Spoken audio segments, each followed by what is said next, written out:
नमस्कार दोस्तों। आज के हमारे इस वीडियो में हम आपके लिए पुत्रदा एकादशी की व्रत कथा लेकर आए हैं। द्वापर युग में एक बार महाराज युधिष्ठिर ने श्री कृष्ण से पूछा, केशव कृपा करके यह बताइए कि श्रावण एकादशी का क्या नाम है, उसकी क्या विधि है और उस दिन किस देवता की पूजा होती है। तब भगवान श्री कृष्ण बोले, हे धर्मराज, आपका प्रश्न बहुत उत्तम है। श्रावण एकादशी का नाम पुत्रदा एकादशी है। यह सभी पापों को हरने वाली है। इसमें समस्त मनोकामनाएं तथा सिद्धियों के दाता नारायण भगवान की पूजा होती है। इस समस्त संसार में पुत्रदा एकादशी के समान दूसरा कोई व्रत नहीं है।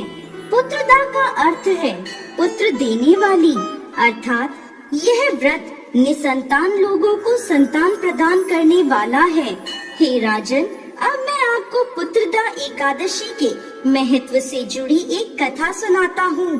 ध्यान पूर्वक सुने। एक समय भद्रावती नामक नगरी में सुकेतुमान नामक राजा राज्य करता था। उसकी पत्नी का नाम शव्या था।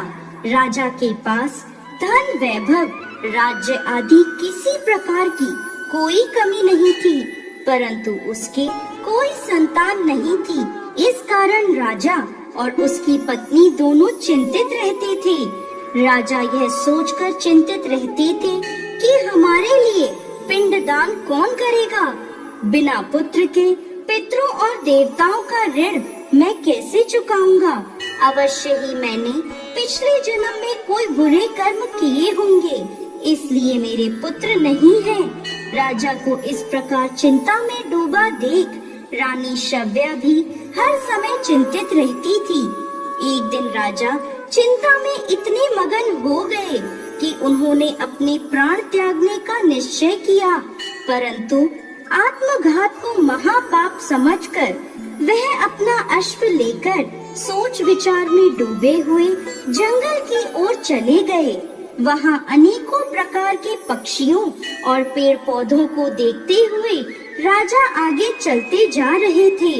वन में राजा ने हाथी को अपनी मादा और बच्चों के साथ घूमते हुए देखा।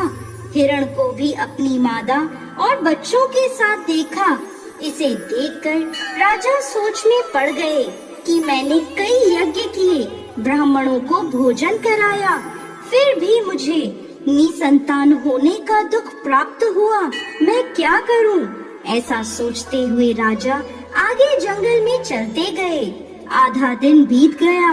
राजा भूख प्यास से व्याकुल थे। पानी की तलाश में वह भटकते हुए एक सरोवर की तरफ गए। उस सरोवर में कमल पुष्प खिले हुए थे तथा बतखें विहार कर रही थी।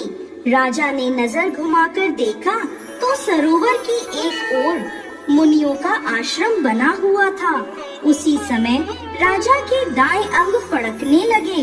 राजा ने इसे शुभ संकेत समझा और घोड़े से उतरकर उन ऋषियों के आश्रम में गए। आश्रम में पहुंचकर राजा ने ऋषियों को प्रणाम किया और वहां बैठ गए। राजा को देख मुनियों ने पूछा, हे राजन, आपकी क्या इच्छा है? राजा ने पूछा, महाराज, आप कौन हैं और यहाँ किस लिए आए हैं? कृपा कर मुझे बताएं। तब वह ऋषि बोले, राजन, आज से 5 दिन बाद संतान देने वाली पुत्रदा एकादशी है। हम विश्व देव हैं और इस सरोवर में स्नान करने के लिए आए हैं। यह सुनकर राजा बोला, हे महाराज, मेरे कोई संतान नहीं है। यदि आप मुझसे प्रसन्न हैं, तो मुझे पुत्र प्राप्ति का वरदान दें। यह सुन मुनि बोले, हे राजन, श्रावण मास की एकादशी का नाम पुत्रदा एकादशी है। यह निसंतान को संतान प्रदान करती है। आप अवश्य पुत्रदा एकादशी का व्रत करें और भगवान की कृपा से आपको पुत्र रत्न की प्राप्ति होगी। मुनि के वचनों को सुनकर राजा को संतोष हुआ और उसने महल में जाकर रानी शव्या को सारी बात बता दी और पुत्रदा एकादशी के दिन राजा और रानी दोनों ने पुत्र प्राप्ति की इच्छा से पूरे विधि विधान से पुत्रदा एकादशी का व्रत किया और द्वादशी के दिन पारण किया। कुछ दिनों बाद रानी श्रव्या ने गर्भ धारण किया। 9 महीने पश्चात उनके यहाँ एक अति तेजस्वी पुत्र हुआ। वह राजकुमार अत्यंत सुंदर, यशस्वी और प्रजा का पालन करने वाला राजा बना।